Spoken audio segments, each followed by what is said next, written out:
faqatgina pokiza so'zlarni gapiraman. Lag'u behuda so'zlarni tark qilaman, fahsh so'zlardan uzoq bo'laman, so'kinish g'iybatlardan, namimalardan uzoq bo'laman. Bugun hamma ishimni tartibga keltiraman. Palapartishlik yo'q, eplamachilik yo'q, ko'zbo'yamachilik yo'q.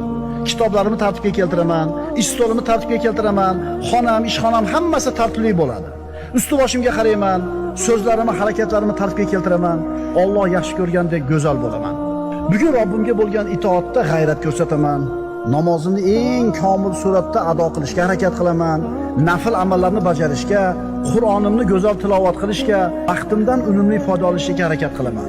Odamlarga yaxshilik ulashaman, kasal ziyorat qilaman, janozaga qatnashaman, adashganga yo'l ko'rsataman, mazlumni yonida turaman, och qolganga ovqat beraman. Olimni hurmat qilaman, yetimga shafqat qilaman. Ey inson, sen kechagi kunning odami emassan, ertangi kunning ham odami emassan. Sen bugunning odamisan.